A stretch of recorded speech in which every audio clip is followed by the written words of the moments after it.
ಧಿಕ್ಕಾರ ಧಿಕ್ಕಾರ ಧಿಕ್ಕಾರ ಧಿಕ್ಕಾರ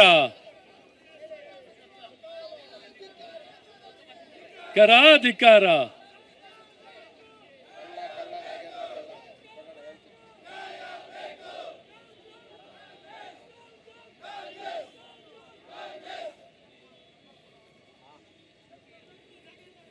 ನನ್ನೆಲ್ಲ ಆತ್ಮೀಯ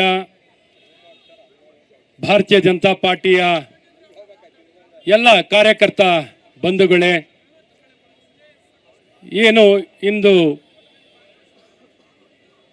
ಸನ್ಮಾನ್ಯ ಸಚಿವರಾದಂಥ ನಾಗೇಂದ್ರ ಅವರ ರಾಜೀನಾಮೆಯನ್ನು ಒತ್ತಾಯವನ್ನು ಮಾಡಿ ಇವತ್ತು ವಿಧಾನಸೌಧ ಗೆರವನ್ನು ಮಾಡಬೇಕು ಅಂತ ಹೋರಾಟದಲ್ಲಿ ಭಾಗವಹಿಸ್ತಿರೋಂಥ ನನ್ನೆಲ್ಲ ಭಾರತೀಯ ಜನತಾ ಪಾರ್ಟಿಯ ಕಾರ್ಯಕರ್ತ ಬಂಧುಗಳೇ ಮತ್ತು ಇವತ್ತಿನ ಈ ಕಾರ್ಯಕ್ರಮದ ನಾಯಕತ್ವವನ್ನು ವಹಿಸಿ ನಮ್ಮೊಂದಿಗಿರುವಂಥ ವಿಧಾನ ಪರಿಷತ್ತಿನ ಪ್ರತಿಪಕ್ಷದ ನಾಯಕರಾಗಿರುವಂಥ ಸನ್ಮಾನ್ಯ ಛಲವಾದಿ ನಾರಾಯಣಸ್ವಾಮಿ ಅವರೇ, ಬೆಂಗಳೂರು ಉತ್ತರ ಜಿಲ್ಲೆಯ ಅಧ್ಯಕ್ಷರಾಗಿರುವಂಥ ಸನ್ಮಾನ್ಯ ಹರೀಶ್ ಅವರೇ, ಮಾಜಿ ಸಚಿವರು ಶಾಸಕರಾಗಿರುವಂಥ ಸನ್ಮಾನ್ಯ ಮುನಿರತ್ನ ಅವರೇ, ಪ್ರಭಾರಿಗಳಾದಂಥ ರಾಜಣ್ಣನವರೇ, ಮಾಜಿ ಸಚಿವರಾಗಿರುವಂಥ ನಮ್ಮ ರಾಜೀವ್ ಗೌಡ್ರೆ ಮತ್ತು ಶಾಸಕರಾಗಿರುವಂಥ ವಿಶ್ವನಾಥ್ ಅವರೇ, ಗಣ್ಯಮಾನ್ಯರೇ, ಆತ್ಮೀಯರೇ, ಈಗಾಗಲೇ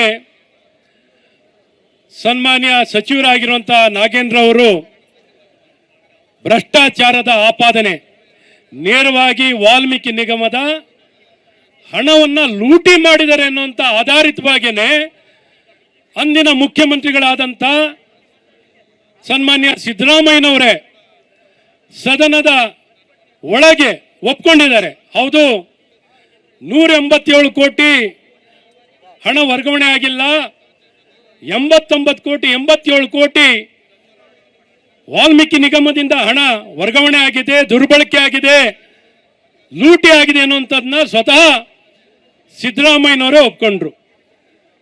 ಅದು ಒಪ್ಕೊಂಡ ನಂತರ ಜೂನ್ 6ನೇ ತಾರೀಕು 24ನೇ ವರ್ಷ 2024 ಸನ್ಮಾನ್ಯ ನಾಗೇಂದ್ರ ಅವರು ರಾಜೀನಾಮೆಯನ್ನು ಕೊಡ್ತಾರೆ.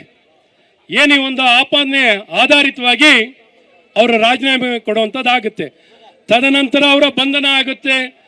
ಅದೇ ವರ್ಷ ಅವರ ಬಂಧನನೂ ಆಗುತ್ತೆ. ಈ ವರ್ಷ ಅವರ ವಿರುದ್ಧವಾಗಿ CBIನಿಂದ EDಯಿಂದ ಚಾರ್ಜ್ ಶೀಟ್ ಆಗುತ್ತೆ. ಈ ಚಾರ್ಜ್ ಶೀಟ್ ಆಗಿರುವಂಥ ವ್ಯಕ್ತಿನ ಈ ಒಂದು ಹೊಸ ಸರ್ಕಾರ ಸನ್ಮಾನ್ಯ ಮುಖ್ಯಮಂತ್ರಿಗಳಾಗಿರುವಂಥ ಸನ್ಮಾನ್ಯ DK ಶಿವಕುಮಾರ್ ಅವರು ಮತ್ತೊಮ್ಮೆ ಭ್ರಷ್ಟಾಚಾರದ ಆಪಾದನೆಯನ್ನು ಹೊತ್ತಿರುವಂಥ ನಾಗೇಂದ್ರ ಅವ್ರನ್ನ ಮಂತ್ರಿಯನ್ನು ಮಾಡೋದು ಎಷ್ಟು ಮಟ್ಟಿಗೆ ಸರಿ ಇದೆ? ಅವ್ರು ಅನ್ಕೊಂಡಿದ್ರೆ ಏನು ಮಾಡ್ರು ನಾವು ಜಯಿಸ್ಕೋಬಹುದು, ಯಾರು ನಮ್ಮನ್ನೇನು ಕೇಳಲ್ಲ, ಏನು ಬೇಕಾದ್ರೆ ಮಾಡ್ಬೋದು, ಏನನ್ನು ಬೇಕಾದ್ರೆ ಸಮರ್ಥಿಸ್ಕೋಬಹುದು ಅನ್ನುವಂಥ ಮನಸ್ಥಿತಿಯಲ್ಲಿ ನಮ್ಮ ಇಂದಿನ ಮುಖ್ಯಮಂತ್ರಿಗಳಾಗಿರುವಂಥ ಸನ್ಮಾನ್ಯ DK ಶಿವಕುಮಾರ್ ಅವರ ಮನಸ್ಥಿತಿ ಆಗಿದೆ. ಹಾಗಾಗಿ ಇದು ನಡೆಯಲ್ಲ.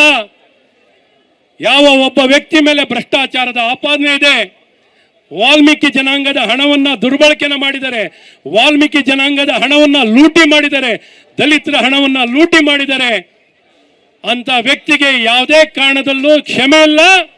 ಯಾವುದೇ ಕಾರಣದಲ್ಲಿ ಅವರು ಮಂತ್ರಿಯಾಗಿ ಮುಂದುವರಿಬಾರದು. ತಕ್ಷಣ ಅವರನ್ನು ವಜಾವನ್ನ ಮಾಡಬೇಕು ಅಂತ ಒತ್ತಾಯವನ್ನು ಮಾಡಿ ಭಾರತೀಯ ಜನತಾ ಪಾರ್ಟಿ ಹೋರಾಟವನ್ನು ಮಾಡ್ತಿದೆ. ಈ ಹೋರಾಟ ಯಶಸ್ವಿ ಆಗಬೇಕು. ದಲಿತ ಜನರಿಗೆ ನ್ಯಾಯವನ್ನು ಕೊಡಿಸ್ಬೇಕು. ಈ ಹಣ ಲೂಟಿಯನ್ನು ಮಾಡಿರುವಂಥ ವ್ಯಕ್ತಿನ ವಜಾಗೊಳಿಸಬೇಕು ಅನ್ನುವಂಥ ಹೋರಾಟವನ್ನು ಕೈಗೆತ್ಕೊಂಡು ನಾವಿವತ್ತಿಲ್ಲಿ ಫ್ರೀಡಂ ಪಾರ್ಕಲ್ಲಿ ಈ ಹೋರಾಟದಲ್ಲಿ ಭಾಗವಹಿಸ್ತಾ ಇದ್ದೀವಿ. ವಿಧಾನಸೌಧವನ್ನು ಗೆರವನ್ನು ಮಾಡಬೇಕು ಅಂತ ಮುಂದೆ ನಿಂತಿದ್ದೀವಿ. ಹಾಗಾಗಿ ಇವತ್ತಿನ ಈ ಕಾರ್ಯಕ್ರಮ ಯಶಸ್ವಿ ಆಗಬೇಕು. ವಿಧಾನಸೌಧ ಗೆರವನ್ನು ಮಾಡಬೇಕು. ನಾಗೇಂದ್ರ ಅವರ ರಾಜೀನಾಮೆಯನ್ನು ಪಡ್ಕೋಬೇಕು. ದಲಿತರಿಗೆ ನ್ಯಾಯವನ್ನು ಕೊಡಿಸ್ಬೇಕು ಅನ್ನುವಂಥ ಏಕೈಕ ಉದ್ದೇಶದಿಂದ ಹೋರಾಟವನ್ನು ಮಾಡ್ತಿರುವಂಥ ನಮ್ಮ ಹೋರಾಟ ಜಯವಾಗಬೇಕು ಅಂತ ತಮಗೆ ತಿಳಿಸಿ ನನ್ನ ಮಾತಿಗೆ ವಿರಾಮನ ಕೊಡ್ತೀನಿ.